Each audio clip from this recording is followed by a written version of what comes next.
જિલ્લામાં red alert. નમસ્કાર, સ્વાગત છે આપનું આરબી ન્યૂઝના ટોપ સમાચારમાં. હું અશ્વિન રાઠોડ. ગુજરાતમાં હવામાન વિભાગનું ચિંતાજનક નાવકાશ. 7 જિલ્લાઓમાં અતિભારે વરસાદની આગાહી. Red alert.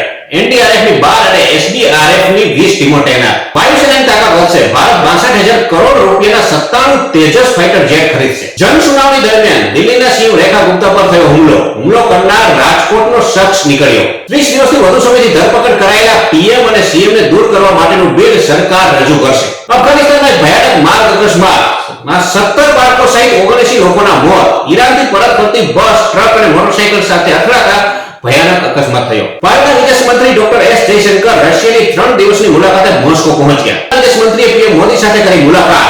વાંગ ઈએ સરહદ વિવાદ સહિત અનેક મુદ્દાઓ પર કરી ચર્ચા. ટ્રમ્પના ટેરિફ વિવાદ વચ્ચે મહત્વની બેઠક. ઉત્તર પ્રદેશમાં ફરી એકવાર શહેરનું નામ બદલાયું. જલાલાબાદનું નામ બદલીને પરશુરામપુરી કરવામાં આવ્યું. ચીનમાં ડોક્ટરોએ 15 વર્ષની કિશોરીના પેટમાંથી 2 કિલો વાળનો ગઠ્ઠો કાઢ્યો.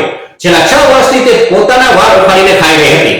6 મહિનાથી પીરિયડ ન આવતા પરિવારજનો ડોક્ટર પાસે લઈ ગયા હતા, જ્યાં આ બાબત સામે આવી હતી. અમેરિકાએ કર્યો સ્વીકાર. રશિયા પર દબાણ લાવવા માટે ભારત પર પ્રતિબંધો લગાવવામાં આવ્યા. તો આ હતા ટોટલ ન્યૂઝ અને હું હતો આપની સાથે અશ્વિન રાઠોડ.